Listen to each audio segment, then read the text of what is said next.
Students welcome to professor Hamees vlogs again. நாம் இப்போ பார்க்க போகிறது என்ன அப்படின்னு கேட்டிங்கன்னா, ஒரு இன்ஜினியரிங் டேட்டா மேனேஜ்மெண்ட்டை பற்றி பார்க்க போகிறோம். இது பிஎல்எம்மில் யூனிட் நம்பர் 1ல் இருக்குது. இது ஒரு முக்கியமான டாபிக், பார்த்துக்கோங்க. இப்போ இந்த இன்ஜினியரிங் டேட்டா மேனேஜ்மெண்ட்னா என்ன அப்படிங்கிறத தெரிஞ்சுருக்கணும். Engineering data management, product data மேனேஜ்மெண்ட்னு சொல்லுவாங்க, ரைட்டுங்களா? ஸோ இன்ஜினியரிங் டேட்டா மேனேஜ்மெண்ட் அப்படிங்கிறது என்ன அப்படின்னா, it's a systematic approach to அக்வர்னா கெட் பண்ணுறது, ஆர்கனைஸ் எல்லாத்தையும் ஆர்கனைஸ் பண்ணுறது, இன்டகிரேட் எல்லாத்தையும் ஒன்று போல் கொண்டு வந்து அதை அனலைஸ் பண்ணுறது, அதுக்கப்புறம் மெயின்டைனிங் இன்ஜினியரிங் டேட்டா, அந்த டேட்டாவை அப்படி through out the life cycle வரைக்கும் மெயின்டைன் பண்ணுறது.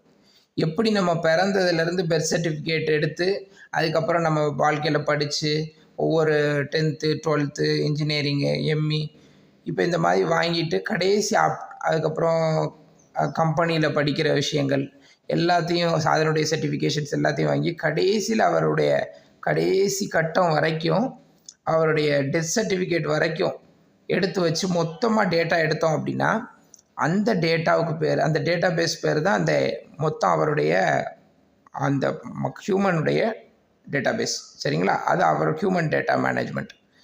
அந்த டேட்டா மேனேஜ்மெண்ட்டை பற்றி இப்போ இங்கே பேசலை, அதான் ஒரு எக்ஸாம்பிளுக்காக சொன்னேன். அதே மாதிரி ஒரு ப்ராடக்டை நீங்கள் டிசைன்லேருந்து படிப்படியாக அந்த ப்ராடக்டை கொஞ்சம் கொஞ்சமாக டெவலப் பண்ணி கொண்டு வந்து அந்த டிசைனில் இருக்கக்கூடிய ப்ராடக்டை அந்த ப்ராடக்டை ப்ரொடக்ஷன் பண்ணி அந்த ப்ரொடக்ஷன் பண்ண ப்ராடக்ட்டு கன்சியூமர் எண்டுக்கு போன உடனே, கஸ்டமர் எண்டுக்கு போன உடனே அந்த கஸ்டமர் அதை யூட்டிலைஸ் பண்ணி அதுக்கு தேவையான சர்வீஸை கஸ்டமருக்கு கொடுத்து அந்த கஸ்டமர் சாட்டிஸ்ஃபை பண்ணி ஃபைனலாக அந்த கஸ்டமர் அந்த ப்ராடக்ட் எல்லாம் யூஸ் பண்ணி ஃபைனலாக அவர் அதை டிஸ்போஸ் பண்ணுற வரைக்கும் இருக்கக்கூடிய டேட்டாவுக்கு பேர் தான் இன்ஜினியரிங் டேட்டா மேனேஜ்மெண்ட். அதுக்கு பேர் தான் என்னது? Engineering data management. இப்போ பார்த்திங்கன்னா இந்த இன்ஜினியரிங் டேட்டா மேனேஜ்மெண்ட் என்ன பண்ணுது அப்படின்னா, engineering data management helps organisations, அதாவது பெரிய பெரிய கம்பெனிஸ்க்கு என்ன பண்ணுதுன்னா, மேனேஜ் தேர் இன்ஜினியரிங் டேட்டா மோர் எஃபெக்டிவ்லி. இந்த டேட்டா மேனேஜ்மெண்ட் என்ன பண்ணுதுன்னா, அவங்களுடைய இன்ஜினியரிங் டேட்டாவை எஃபெக்டிவாக பயன்படுத்துறதுக்கு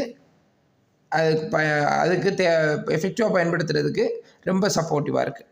அடுத்து பார்த்திங்கன்னா, it leads to faster product development. முக்கியமாக இதுதான், ஒரு ப்ராடக்டை உருவாக்கணும் அப்படின்னா ஃபாஸ்ட்டாக பண்ணணும் அப்படின்னா இந்த இன்ஜினியரிங் டேட்டா மேனேஜ்மெண்ட் அது பெரிய லெவலில் கை கொடுக்குது. Better collaboration and improved decision making. Better collaboration அப்படின்னா என்னென்னு கேட்டிங்கன்னா, இப்போ எக்ஸாம்பிள் கொலாபரேஷன் அப்படிங்கிறது என்னென்னு தெரிஞ்சுக்கணும். இப்போ எக்ஸாம்பிளுக்கு ஒரு ப்ராடக்ட் எடுத்துக்கிட்டிங்க அப்படின்னா அந்த ப்ராடக்ட்டுக்கு நிறைய டீம்ஸ் இருக்கும். டிசைன் ஒரு டீம் இருக்கும், அதுக்கப்புறம் மேனுஃபேக்சரிங் ஒரு டீம் இருக்கும், அதுக்கு அடுத்து பார்த்திங்கன்னா சர்வீஸ் ஒரு டீம் இருக்கும், பிரிண்டிங் பேக்கேஜிங் ஒரு டீம் இருக்கும், அதுக்கப்புறம் பார்த்திங்கன்னா லாஜிஸ்டிக்ஸ் ஒரு டீம் இருக்கும், சரிங்களா? இந்த மாதிரி நிறைய டீம்ஸ் இருக்கும். இந்த எல்லா டீம்ஸுக்கும் ஒவ்வொரு இன்ஜினியரிங் டேட்டா இருக்குது. இதுக்கு சம்மந்தப்பட்ட டிசைன் டேட்டா ஃபுல்லாக இன்ஜினியரிங் டேட்டா தான். மேனுஃபேக்சரிங் சம்மந்தப்பட்ட எத்தனை ப்ராடக்ட் தயாரிக்கணும், எவ்வளோ நேரத்தில் தயாரிக்கணும், இந்த பழைய ப்ராடக்ட் எவ்வளோ நேரத்தில் தயாரித்தாங்க, எல்லா டேட்டாவும் இந்த மேனுஃபேக்சரிங்கில் இருக்கும். இப்போ சர்வீஸில் எத்தனை ப்ராடக்ட் சர்வீஸ் பண்ணியிருக்காங்க, எத்தனை டிஃபெக்டிவாக இருக்குது, அதுக்கு என்னென்ன மெத்தடாலஜிஸ் கையாண்டிருக்கு, எல்லாமே இந்த சர்வீஸ் டேட்டாவில் வரும். இதில் பிரிண்டிங் அண்ட் பேக்கேஜிங்கில் எத்தனை இது பண்ணியிருக்கோம் அது எல்லாமே இதில் வரும். லாஜிஸ்டிக்ஸில் எத்தனை பொருளை எந்த நாட்டிலேருந்து எந்த நாடு வரைக்கும் நம்ம ட்ரான்ஸ்ஃபார்ம், அதாவது ஒரு இடத்துலேருந்து இன்னொரு இடத்துக்கு மைக்ரேட் பண்ணியிருக்கோம் அப்படிங்கிற டேட்டா எல்லாம் இந்த லாஜிஸ்டிக்ஸில் வரும். ஸோ நீங்கள் என்ன புரிஞ்சுக்கணும் அப்படின்னு கேட்டிங்கன்னா, இந்த மாதிரி ஒவ்வொரு டிபார்ட்மெண்ட்டுக்கும் ஹெட் இருப்பாங்க, மேனேஜர்ஸ் இருப்பாங்க இல்லையா? இவங்களுக்கு இடையில ஒரு என்னென்ன தேவை இருக்கோ அந்த இவங்களுக்கு எக்ஸாம்பிளுக்கு இவங்களுடைய டேட்டா இருக்கும், இவங்களுடைய டேட்டா தேவைப்படலாம், இவங்களுடைய டேட்டா தேவைப்படலாம்.